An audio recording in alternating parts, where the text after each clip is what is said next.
J'expérimente ce que c'est de passer de la dualité à l'unité.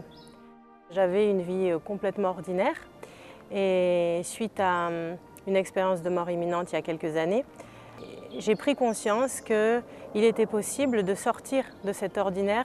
Je pensais que la vie c'était faire des études, aller travailler, construire une maison, se marier, avoir des enfants, comme tout le monde en fait. Et j'ai découvert que la vraie vie, grâce à cette expérience de mort imminente, j'ai découvert que la vraie vie, ce n'est pas s'attacher aux choses ou ce n'est pas avoir des buts, se définir des buts, c'est juste être tout simplement.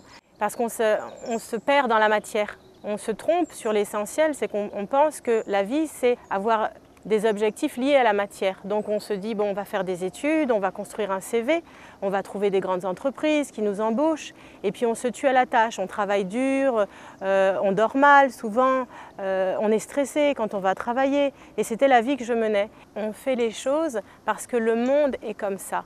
On ne fait pas les choses parce que nous-mêmes, nous ressentons un appel pour le vivre. Vous voyez la différence?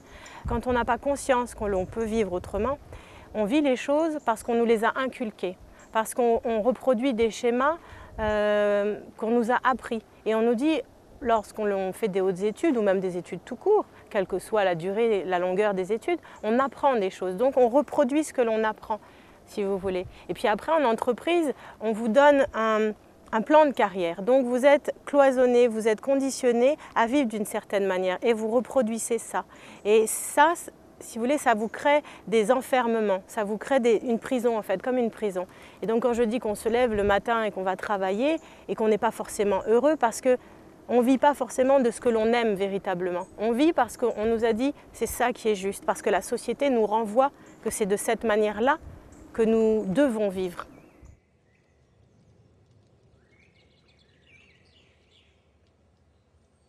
C'est la peur de l'homme de sortir des cloisonnements, justement, de sortir des sentiers battus, de sortir du chemin tout tracé que nos parents, que notre éducation à l'école, que la société nous invite à suivre. Et c'est plus que nous invite, c'est comme si vous voyez, on était sur un chemin et qu'on ne voyait pas d'autres issues. Comment sortir de ce chemin-là et comment voir qu'il y a d'autres chemins? Alors effectivement, l'expérience de mort imminente que j'ai vécue m'a permis d'accéder à une ouverture si large, au-delà du corps physique, c'est-à-dire dans un autre état d'être, où justement on n'est plus emprisonné dans le corps physique et on découvre qu'il y a d'autres chemins, qu'il y a d'autres accès et que tout est relié, que tout est immense, que tout est infini et que tout est amour, tout est paisible, tout est calme. Et quand on est dans cet état d'être là, eh bien on n'a plus peur, on ne se pose plus de questions, on ne se demande plus mais comment ci ou comment ça, on ne s'interroge plus. On est dans une foi, dans un amour infini. On est dans si vous voulez, comme dans du coton, comme dans un état de bien-être permanent. Et c'est cet état qu'après, quand on revient dans notre corps physique, quand on revient dans notre quotidien, on peut continuer de vivre ça parce qu'on a découvert que ça existait.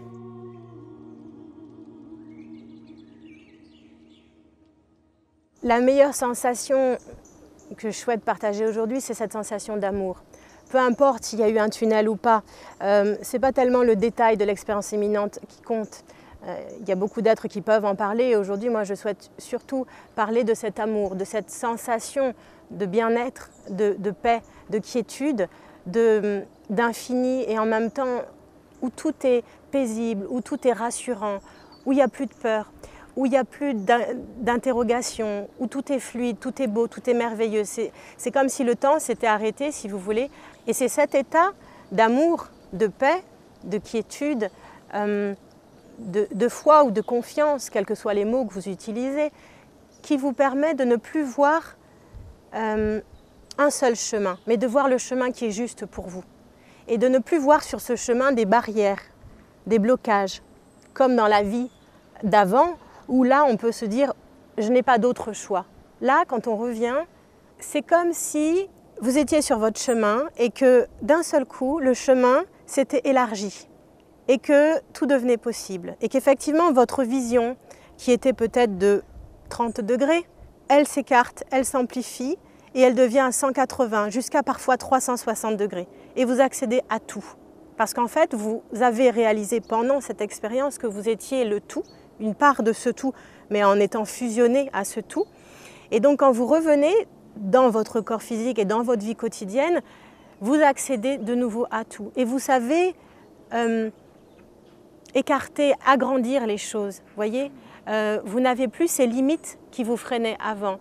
Et en fait, notre véritable essence est celle-ci, et de pouvoir accéder à tout. Notre âme qui est immortelle, notre étincelle de vie, elle n'est pas limitée, elle est illimitée. Et lorsque vous avez cette perception-là de la vie, tout est possible et tout est visible, vous pouvez tout ressentir parce qu'en fait vous êtes tout le temps connecté à ce tout. Ce qui éloigne de ça, c'est les peurs, c'est les conditionnements, les croyances, tout ce que l'on a appris à l'école, dans la famille. En fait, ce sont les cloisonnements. Et dans cette expérience, vous avez la chance de pouvoir sortir de cette prison, de tout ça, de vous libérer de tout ça. Parce que tout ça, ce n'est pas vous. Ce qui est vous, c'est cette petite flamme qui a accès à tout le temps et qui est connectée à tout le temps.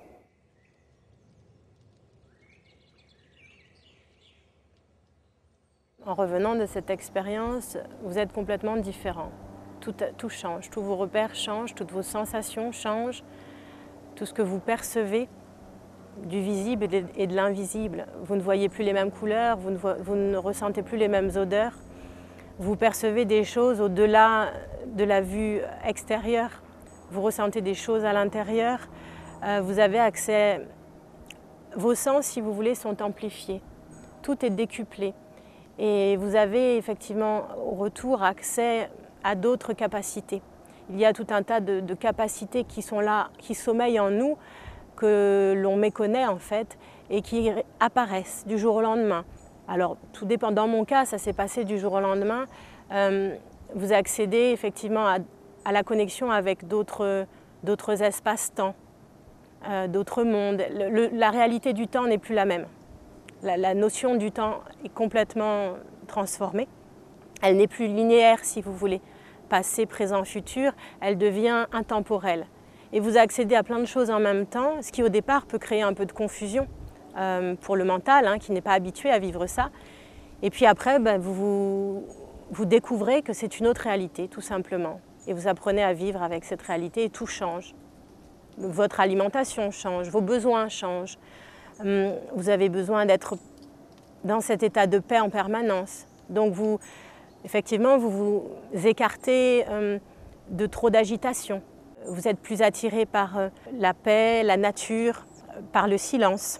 Et d'un seul coup, les êtres qui étaient autour de vous auparavant, qui n'étaient pas dans cette conscience-là, disparaissent de votre vie.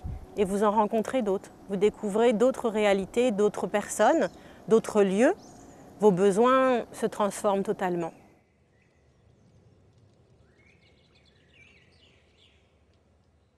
Vous pouvez y mettre les mots que vous voulez, effectivement, vous pouvez apparenter ça, ce que vous avez nommé les chamans, vous avez nommé les médiums. En fait, ces êtres sont des êtres qui accèdent à d'autres perceptions, quelle que soit l'étiquette que l'on peut leur poser.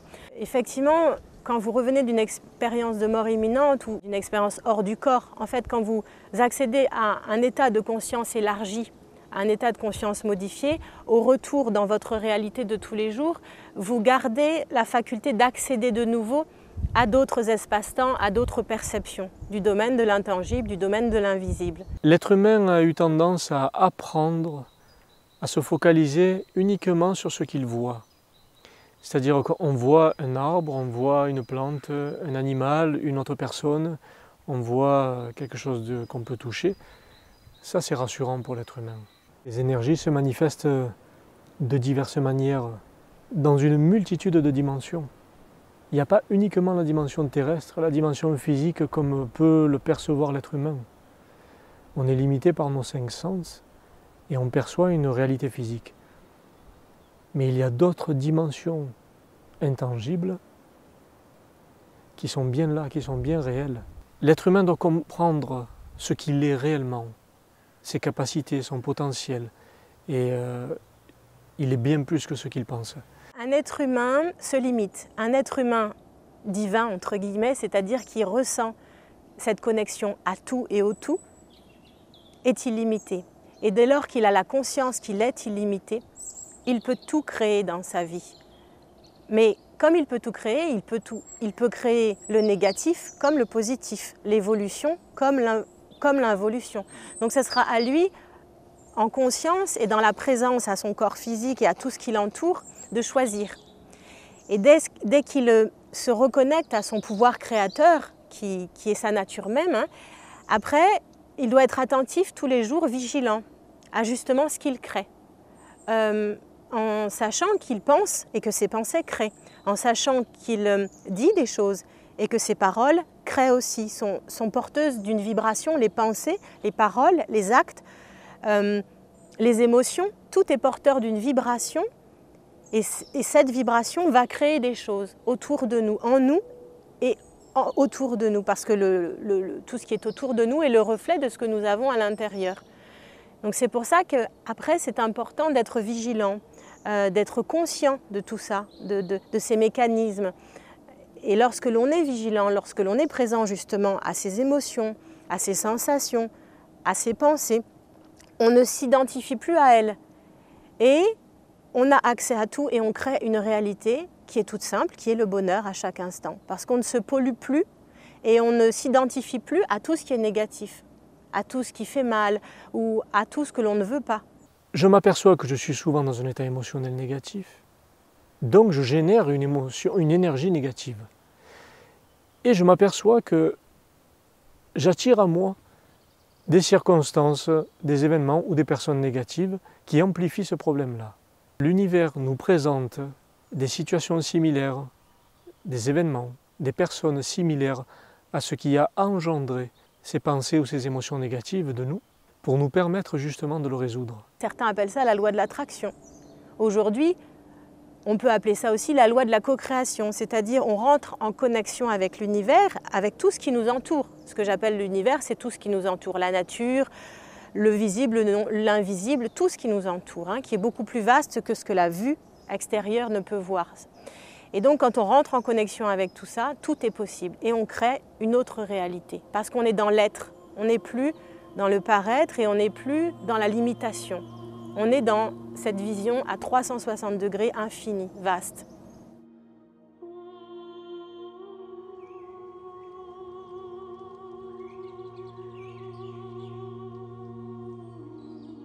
Lorsque l'on n'a pas conscience de ce pouvoir créateur, on s'adresse à l'extérieur. On va demander, comme vous le dites, à un guide, à un esprit, parce qu'on n'a pas conscience que ce pouvoir créateur est en nous, à l'intérieur de nous, en connexion avec ce qui nous entoure, mais en nous, que ça part de l'intérieur vers l'extérieur.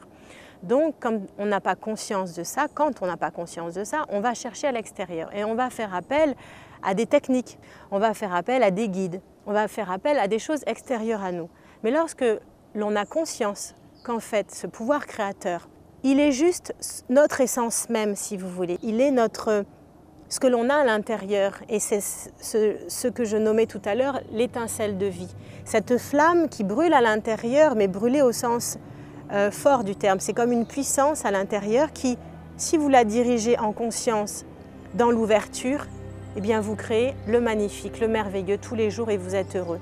Si cette flamme à l'intérieur, cette étincelle de vie, vous n'en avez pas conscience et vous le dirigez vers quelque chose qui vous limite, vous créez les problèmes, vous créez le négatif.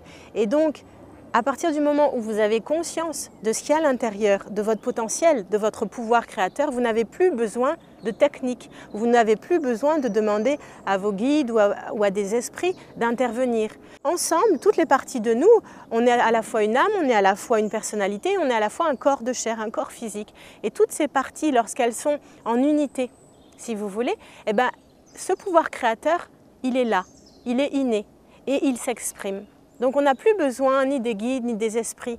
Tout ce qui nous entoure est juste là pour nous rappeler qu'on est vivant et qu'on a cette force de vie à l'intérieur de vous. En effet miroir, si vous voulez.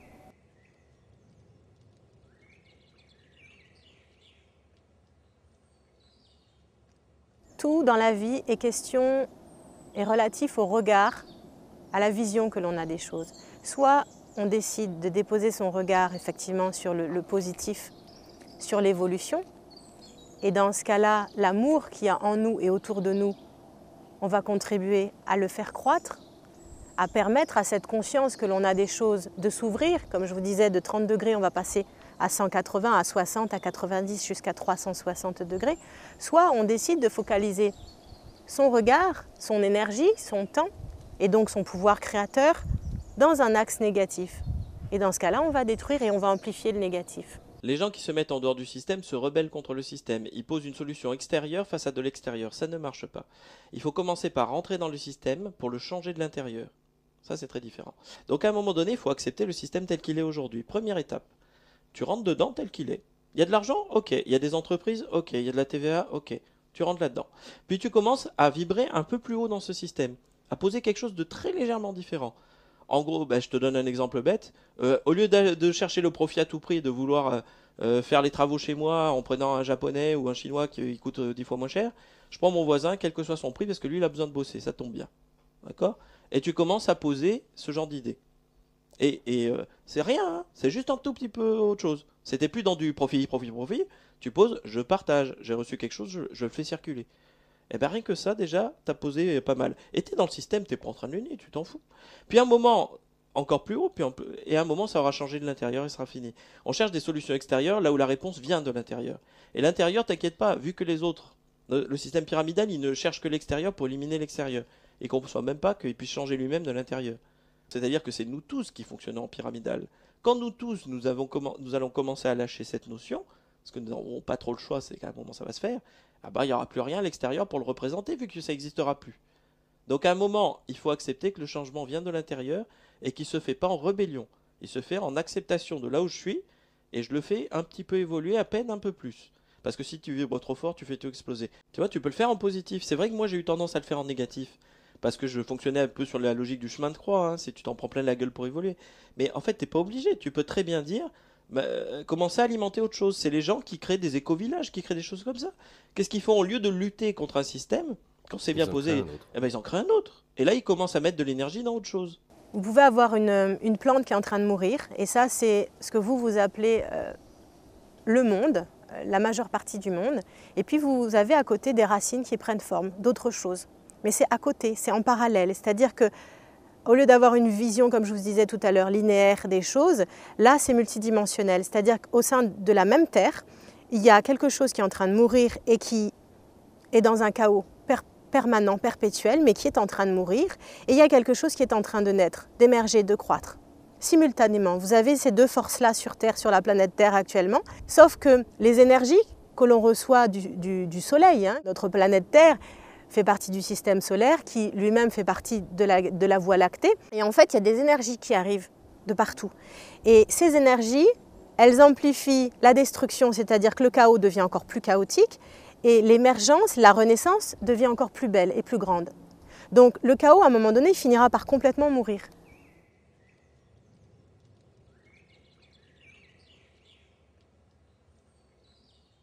Lorsque l'on s'aperçoit qu'autour de nous, il y a des choses négatives, il y a deux possibilités. Soit, comme vous le dites, on peut les combattre en pensant que c'est juste et que c'est quelque chose de bénéfique ou que c'est quelque chose même de l'ordre du don de soi, d'aller défendre une cause. À ce moment-là, est-ce qu'on en est conscient, si l'on choisit cette option, que d'aller lutter contre, c'est nourrir cette énergie négative. Lutter contre, c'est entrer en collision avec une énergie. Et quand on rentre en collision avec cette énergie, on nourrit cette énergie. Donc cette énergie négative, au lieu de l'aider à se dissoudre, au contraire, on va contribuer inconsciemment, parce qu'on n'en a peut-être pas conscience, à la faire croître et à l'amplifier. Donc lutter contre, c'est amplifier les choses. Constater qu'il y a des choses qui ne vont pas, sans les juger, c'est les laisser être telles qu'elles sont. Et par ailleurs, faire croître, utiliser son temps, son énergie, sa conscience, à développer l'amour en soi et autour de soi, à l'incarner, à le vibrer, ça permet d'amplifier l'amour, les énergies positives, l'évolution. En fait, si vous voulez, c'est une illusion de croire que lorsque l'on combat contre quelque chose, on va le résoudre. On ne résout rien en combattant contre quelque chose, en s'opposant à. Ça ne veut pas dire que l'on cautionne ce qui est mal, ça ne veut pas dire que l'on cautionne, que l'on est d'accord. Ça veut juste dire que l'on envoie une énergie d'amour, c'est tout ce que l'on peut faire à ce moment-là. on reste à l'intérieur de son cœur, on reste centré en soi et on envoie avec amour une énergie d'amour. Et il n'y a que ça qui peut faire quelque chose. C'est certainement pas en envoyant une énergie de haine que l'on va détruire un mur. Par contre, utiliser cette énergie d'amour à créer des choses positives avec d'autres êtres qui sont dans cette ouverture-là, qui sont dans cette conscience-là des choses, eh bien ça va amplifier l'amour là où il est déjà. Et plus l'amour va grandir, c'est l'image que l'on donnait tout à l'heure, plus l'amour va grandir d'un côté de la planète, tout ce qui sera destruction finira par vraiment se détruire et tout ce qui sera créateur, co-créateur entre tous les êtres qui sont dans cet amour, dans cette ouverture, dans ce don aux autres, dans ce partage, eh bien ça va grandir. Et donc ça finira par l'emporter. Les autres ne seront plus nourris par l'énergie de lutte contre. C'est pareil dans les relations humaines, entre un homme et une femme, entre une mère et son enfant. Si une mère dispute son enfant tout le temps, sans rentrer dans cette communication d'amour pur avec, eh bien qu'est-ce qu'elle va faire? Elle va faire grandir chez son enfant l'incompréhension, elle va faire grandir chez son enfant ce sentiment d'injustice qu'il n'est pas compris par sa mère. Et du coup, elle va nourrir, elle va amplifier, en luttant contre son enfant, le négatif chez l'enfant. Alors que si elle lui envoie de l'amour juste, en ne le jugeant pas, en ne lui posant pas de questions, en restant dans cet accueil, en le prenant dans ses bras, eh bien même si son enfant traverse une période difficile, il se sentira apaisé parce qu'il se sentira dans cet amour. Et du coup, ce qu'il y avait de négatif en lui, la crise, les turbulences, les questionnements, quel que soit son âge, ça va redescendre, ça va se calmer et ça va s'apaiser. Donc c'est toujours un choix de se dire qu'est-ce que l'on souhaite amplifier. Et quand on voit des choses qui ne nous conviennent pas ou ne pas les juger, parce que juger, critiquer ou lutter contre amplifie.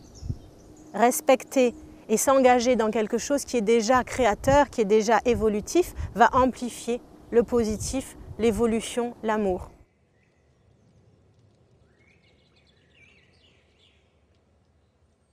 L'amour partout est toujours plus fort.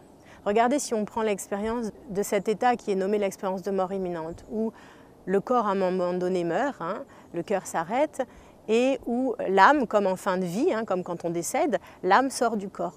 Parfois, justement, l'âme décide de contacter cet amour, et dans cet amour, elle renaît. Imaginez que pour la planète Terre, c'est pareil. Toutes les énergies négatives, tous les humains qui sont destructeurs parce que c'est leur choix, et on ne peut que le respecter, il n'y a rien à dire là-dessus. Tous ceux qui veulent détruire, ils peuvent employer toute l'énergie qu'ils veulent à détruire. L'amour, à un moment donné, l'amour universel, pas l'amour d'un homme pour une femme, l'amour universel, l'amour de la vie, ce qu'est la vie, l'essence même de la vie, à un moment donné, reprend le dessus.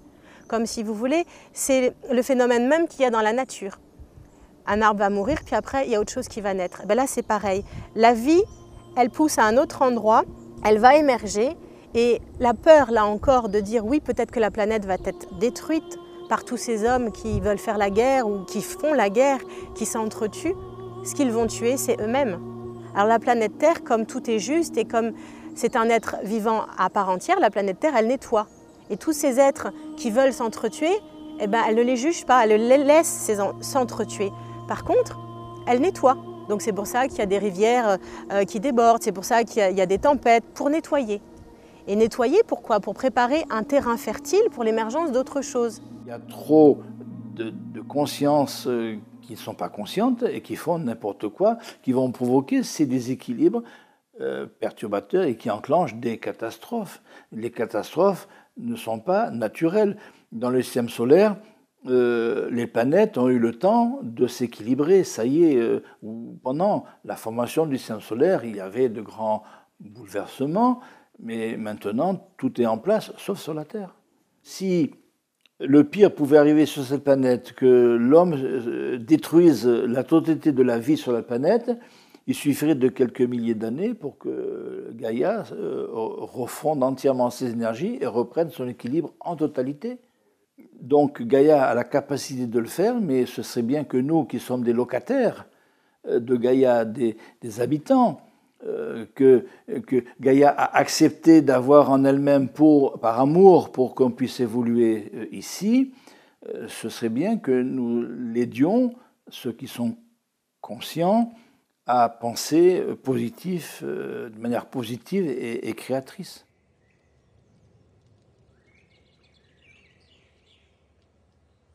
Cela demande d'être attentif, d'être dans la présence tous les jours, d'être très très présent à qui nous sommes réellement, à ne pas se perdre à l'extérieur de nous. Parce qu'en fait, qu'est-ce que c'est que la lutte? C'est notre mental qui nous illusionne en nous faisant croire qu'en luttant, nous allons être utiles. En luttant, nous allons défendre une cause. C'est vrai que l'être humain a tendance à mentaliser les choses. Alors quand il y a un problème, on essaye de voir ce qui se passe à l'extérieur toujours, dans des choses matérielles, dans certaines causes, ou même dans le comportement de certaines personnes. Et l'être humain a tendance à mentaliser ça en disant « Ok, c'est parce que il y a un événement extérieur, là maintenant, c'est la faute à cet événement, c'est la faute à cette personne, et c'est pour ça qu'il m'arrive ça. » Et je pense qu'on arrive dans une période, là, aujourd'hui, où il est temps que l'être humain prenne conscience qu'on doit d'abord regarder ce qui se passe à l'intérieur de soi, et non plus à l'extérieur. Parce qu'il est là le vrai problème, il est en soi, il est à l'intérieur de soi. Et c'est le plus beau chemin qu'on puisse faire, c'est regarder d'abord en soi, et ne pas toujours accuser les circonstances externes ou les personnes extérieures. Ce qu'on voit à l'extérieur, c'est notre intérieur. Si on travaille sur notre intérieur, notre extérieur s'harmonise aussi. Donc en fait, plutôt que lutter, c'est l'histoire du miroir. Plutôt que taper dans un miroir, on va juste le fissurer. Alors qu'on cherche le bouton qu'on voit dans le miroir, le bouton il est sur le nez. Si on tape le miroir, tu vois, il se casse.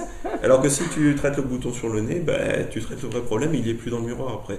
Donc le monde extérieur va s'harmoniser en même temps que ton intérieur. Tu t'aperçois vraiment que tu es responsable de tout ce que tu vis, mais de manière inconsciente. Et à un moment, tout le travail consiste à remettre en lumière et à devenir conscient de tous ces procédés. Et à partir du moment où on est dans cette conscience-là et dans cette présence-là, si vous voulez, on amplifie notre vibration. Et en élevant notre vibration d'amour, on attire des situations, des personnes, des choses. On attire en résonance, par un effet de résonance, si vous voulez, on attire le positif. Donc un être qui va utiliser toute son énergie, tout son temps, toute son attention à faire croître en lui l'amour, il va émaner ce bonheur, il va émaner cette joie de vivre, il va émaner cette paix. Et du coup, il va attirer à lui ces mêmes énergies-là, vous voyez? Et il va attirer à lui des gens qui auront envie de vivre de la même manière. Et ça va faire boule de neige. Donc soit on choisit l'évolution, le cercle vertueux, soit on lutte contre et on amplifie et on nourrit le cercle vicieux. Là encore, c'est une question de choix. Et ce choix, il ne peut être posé et vécu uniquement en conscience des choses. Donc ce qui manque peut-être à l'être qui va lutter, c'est la conscience de ce qui se vit et de ce qui s'agit à l'intérieur de lui quand il lutte et de ce qu'il nourrit. À partir du moment où il aura ce déclic, de comprendre qu'en luttant, il ne sert pas l'humanité, il ne sert pas une cause juste, au contraire, il amplifie le négatif, il va arrêter de lutter. Et il va se dire, ah, il y a possibilité de faire autrement.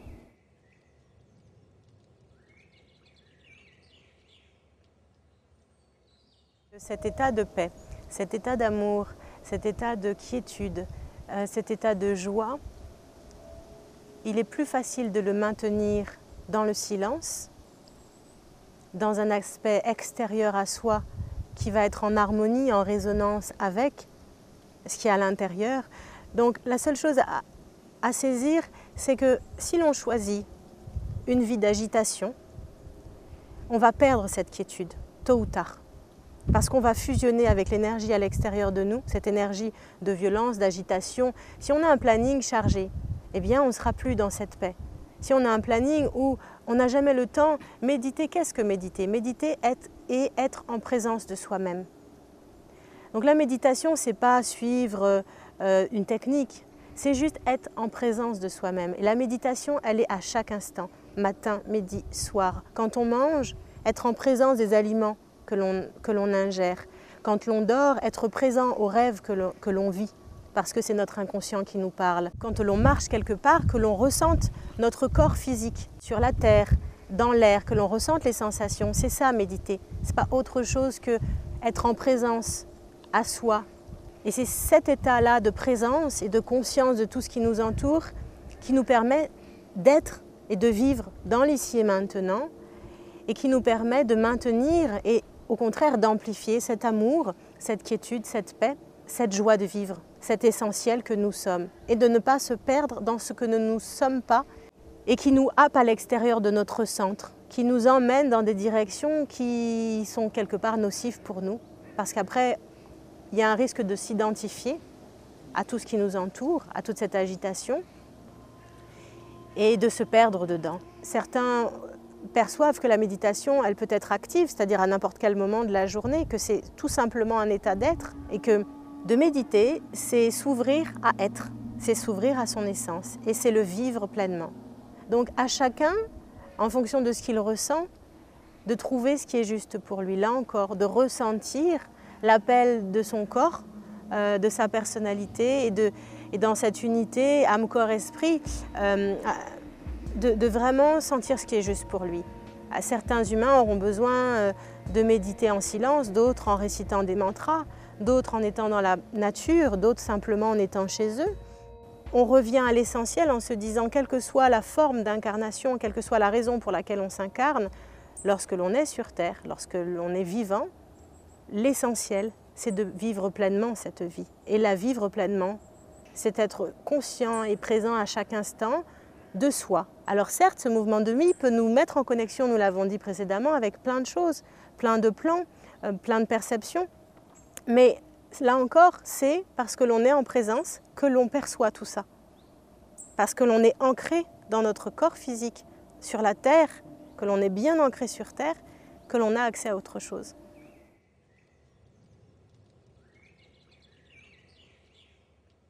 En vivant justement une expérience de mort imminente où vous accédez à une conscience élargie, on pourrait faire un parallèle en se disant que quand on est dans cet état hors du corps, où il n'y a plus de limites, où on est dans cet amour infini, et qu'on regarde la planète Terre, ou qu'on regarde le corps humain même, tout simplement, le corps humain et la personnalité qui est dans le corps humain, on se dit « waouh, tout est limité, tout est étroit ». On se dit qu'on se cause des problèmes, qu'on se pose soi-même beaucoup de questions, que notre mental, il se questionne beaucoup, que notre corps, des fois, il aimerait faire des choses mais qu'il n'y arrive pas, parce qu'il est là encore. Donc, peut-être que ces consciences-là qui, elles, ont accès, imaginez qu'elles ont accès à une vision à 360 degrés, se disent, quand on est dans un corps humain, on est limité et qu'on a accès à moins de choses, tout simplement. Donc peut-être que ces êtres-là ou ces consciences-là se disent que nous, sur Terre, on se limite. Et c'est probablement pour cela qu'aujourd'hui, les énergies changent sur cette planète Terre et qu'aujourd'hui, tout est fait au niveau de l'air que l'on respire, au niveau des énergies que l'on reçoit sur Terre pour pouvoir ouvrir le champ de tous les possibles, pour pouvoir lâcher tous ces carcans qui nous freinent, pour pouvoir soi-même, en tant qu'humain, devenir ces êtres qui ont une conscience évoluée. C'est-à-dire que soi-même, sa propre conscience, elle s'agrandit tous les jours. On est présent à ça, il suffit de le souhaiter, de s'ouvrir à ça. Et en conscience, on peut s'ouvrir, s'ouvrir, s'ouvrir. Imaginez que la conscience, c'est comme un éventail que vous pouvez ouvrir. Et que ces êtres évolués dont vous me parlez sont à un état d'ouverture plus grand que nous sur Terre. Après, ce que ces êtres-là ou ce que ces consciences-là pensent, je ne peux pas parler en leur nom.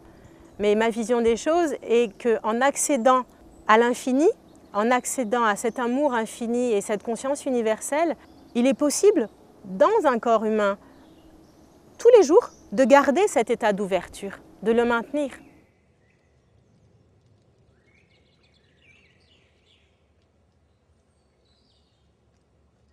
Qu'est-ce que l'ascension? L'ascension est une étape, est une période, est une bascule d'un plan de conscience à un autre plan de conscience, d'une dimension à une autre dimension. Effectivement, sur Terre, depuis de nombreuses années, mais plus particulièrement depuis fin 2012, il y a eu une bascule. On s'est rendu compte que les énergies, pareil, qui viennent comme la pluie tombe du ciel, eh bien, il y a des énergies qui tombent, qui viennent sur la planète Terre, elles amplifient ce mouvement de prise de conscience. Alors on l'appelle soit ascension, on l'appelle tout simplement à d'autres niveaux, ça peut être juste des prises de conscience. C'est en fait une évolution, c'est une autre étape dans l'évolution de l'humanité. Il y a eu plusieurs ères d'évolution de l'humanité et là on entre dans une ère particulière où il y a de plus en plus d'êtres qui ont des déclics pour s'éveiller. S'éveiller, c'est s'ouvrir à autre chose. S'éveiller, c'est élargir son champ des possibles, accéder effectivement à d'autres perceptions des choses, ressentir autrement, les 5 sens fonctionnent autrement. Et à partir du moment où on a conscience et on s'ouvre à cette période d'ascension, eh bien, il y a tout un cheminement qui se vit pour l'être qui choisit de le vivre, c'est-à-dire qu'on laisse derrière soi certaines choses et on accède à autre chose. On change tout un tas de paramètres de sa vie quotidienne et on va vers cet essentiel. Donc l'ascension, c'est vraiment une étape sur un chemin qui est infini. Et vous avez parlé de dimension, 5e dimension. Là, ce sont des termes pour dire où on en est sur ce chemin, où on pourrait prendre une échelle. Imaginez que la conscience est une échelle infinie. Eh bien, l'ascension de cette échelle, c'est ce que l'humain vit sur Terre. Il gravit des marches de l'échelle. Sur cette échelle, il y a plusieurs barreaux, il y a plusieurs étapes. Et quand on a pris conscience d'un barreau, on regarde en bas, on se dit « Waouh, c'est noir, c'est obscur ». On regarde en haut, on se dit « Il y a de la lumière ». Et on continue d'avancer. Et puis quand on monte quelques barreaux encore sur l'échelle, on regarde à nouveau en bas et on se dit « C'est obscur ». Donc c'est plus fermé. Seulement, quand on était quelques barreaux plus bas, en fait, on avait l'impression qu'il y avait de la lumière. Donc tout est une question de perception, là encore, de regard que l'on dépose sur les choses. Donc on peut dire 3e, 4e, 5e dimension, c'est là encore pour nommer les barreaux de l'échelle, si vous voulez. Mais est-ce que c'est important de savoir à quel barreau de l'échelle où on se situe? Ou est-ce que le plus important, c'est de prendre conscience que ce chemin, il est infini et que par contre, il demande beaucoup de présence, beaucoup d'attention et que cette conscience, elle peut s'ouvrir tout le temps, tout le temps, tout le temps. Et qu'à certains moments, il peut y avoir des peurs qui font que ça se referme. Alors, hop, on dépose encore la conscience dessus, on est présent à ces peurs, on dit « mais ces peurs, c'est pas nous ». Et on laisse ces peurs s'en aller, disparaître. Et on continue à monter des barreaux de l'échelle. Et on ascensionne. L'époque actuelle veut cette prise de conscience au niveau des énergies. C'est-à-dire que l'être humain doit comprendre qu'il n'est qu'énergie, autant dans son physique que dans son esprit, que dans ses émotions, que dans ses pensées. C'est ça la vraie prise de conscience. C'est pas dire « je vais acquérir ce pouvoir et cette énergie-là ». Parce que bon, déjà, c'est pas un pouvoir. Mais par contre, ça peut influencer énormément de choses dans sa vie. Donc plutôt que de dire « je vais acquérir ça » ou « je vais le développer », je vais me dire « je l'ai déjà à l'intérieur de moi ». Cette énergie, elle est à l'intérieur de moi quoi qu'il arrive. Je vais juste en prendre conscience. Et même si on a une part de doute et de peur, parce que c'est ça qui met les barrières, c'est les peurs et les doutes, eh bien, malgré ces peurs et ces doutes, il faut se dire « ok, la peur, elle est là, le doute, il est là. En tant qu'être humain, j'ai le droit d'avoir des peurs et des doutes. Mais ça ne fait rien, je vais voir. Je vais quand même écouter cette guidance, cette voix intérieure qui me dit de faire plutôt ça que ça, et on verra ce qui se passe. On verra les résultats. On verra ce que me propose l'avenir quand je fais confiance à cette guidance intérieure, à ce ressenti intérieur. Il y a des choses merveilleuses qui se passent quand on lâche les peurs, quand on lâche les doutes. Et par rapport à cette ascension, effectivement, tout s'est accéléré. Le temps n'est plus le même, la perception, là encore, ce n'est pas le temps lui-même, c'est la perception que l'on en a du temps qui s'est accéléré. On a l'impression que les journées sont plus courtes, qu'on arrive à faire moins de choses qu'avant. Et notre conscience évolue, donc on a accès à plein de choses, on a des besoins différents. L'alimentation, notre corps va demander d'autres aliments. On va avoir un regard sur la nature, sur les animaux, l'interconnexion entre nous-mêmes, les animaux, ce qu'on va manger sera différente. Pourquoi? Parce qu'on prend conscience. Parce qu'on se rend compte qu'on est tous reliés. Et du coup, quand on regarde ce qui est à côté de nous, eh bien on change sa vision des choses et au quotidien, on pose des actions différentes. Et au lieu de, comme on le disait tout à l'heure, au lieu de juger et de lutter contre, on se dépose dans l'amour. Et on accueille tout ce qui est autour. Et on comprend, et on fait preuve d'empathie, de compassion pour ce qui nous entoure. Et même quand on est blessé, parce que sur ce chemin d'ascension, on est confronté à nos peurs, on est confronté à des émotions comme la peur, comme la colère, à certains moments comme la frustration. Des fois, on n'arrive pas à avancer, on n'arrive pas à passer au barreau suivant de l'échelle. On est frustré, on est en colère ou on est triste. Et bien, on regarde cette émotion et on la laisse aller, comme on regarde les nuages dans le ciel. Et après, on a de nouveau cet amour qui nous porte. Parce que l'amour, il est toujours en nous. Il nous porte et nous aide à aller de l'avant. Parce que de toute façon, notre nature est infinie. Et la seule chose qui nous limite, c'est la peur. Parce que comme on est tout puissant dans notre expérience, si on croit qu'on ne peut pas le faire, on ne le fait pas en fait. Alors que si on sait qu'on peut le faire, eh ben on le fait. Donc la seule chose qui nous limite, c'est la peur de ne pas y arriver ou la peur de ne pas le faire.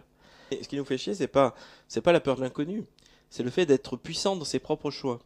Donc ça te renvoie sur tes choix. Et là, c'est terrifiant pour beaucoup de gens, effectivement. C'est moi, je le fais, et c'est moi qui choisis. Et si je me trompe, eh ben, c'est pas grave, je change. Eh ben, on n'arrive pas à poser ça parce que ça fait des millénaires qu'on est terrifié par le choix, par le fait d'être capable de créer sa réalité, tout simplement. Et à chaque fois qu'il y a des obstacles sur ce chemin d'ascension, à chaque fois qu'il y a des difficultés, eh ben, on se raccroche à ça, on redescend dans son cœur et on continue d'avancer. Et puis la vie nous donne des signes. La vie nous donne des signes. Là encore, soit on les voit parce qu'on ouvre les yeux extérieurs, intérieurs, parce qu'on ouvre son cœur et qu'on est connecté à son cœur. Et donc quand on ressent les signes, quand on les voit, quand on les perçoit, la vie, elle devient fluide.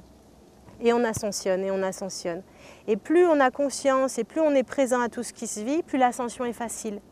Plus l'ascension devient fluide. Et plus effectivement, on peut basculer d'une dimension à une autre facilement. Et pour aider à cette ascension, il y a tout un tas de choses importantes. La reliance à tout, la conscience que l'on a de la reliance à tout ce qui nous entoure. Notre hygiène de vie, pour favoriser à l'intérieur de nous, comme je vous le disais, cet état de paix, de quiétude. Parce que on peut s'agrandir, on peut croître, on peut grandir, on peut s'élargir que si l'on a un terrain fertile. C'est comme l'arbre, reprenons l'image de l'arbre. L'arbre, si vous lui mettez une terre qui est fertile, il va grandir, son tronc va se densifier, les branches vont pousser dans tous les sens, les fleurs, les feuilles seront magnifiques. Si c'est un arbre à fleurs, il y aura de belles fleurs, vous voyez. Si par contre le terrain n'est pas fertile, il va mourir. Donc c'est à nous, pour favoriser cette ascension, de créer un terrain fertile. Et ce terrain fertile, il passe par cette conscience et cette reliance à tout.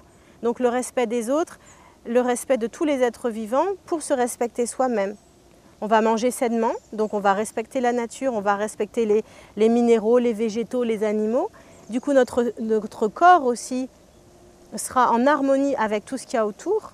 Et tout le monde sera en harmonie, tous ces êtres seront en harmonie. Et donc, tout ce qu'il y a sur cette planète, tous les êtres vivants de cette planète pourront ascensionner, c'est-à-dire, ascension dans ce sens-là veut dire croître, grandir, s'expandre et permettre à la conscience, parce qu'au cœur de qui on est, c'est juste cette conscience qui est immortelle et qui demeure au-delà de la forme, au-delà de l'espace et au-delà du temps. Et sur ce chemin d'ascension qui est infini, eh bien c'est ça, c'est déposer son attention pour favoriser un terrain fertile, pour continuer d'avancer sur ce chemin d'ascension.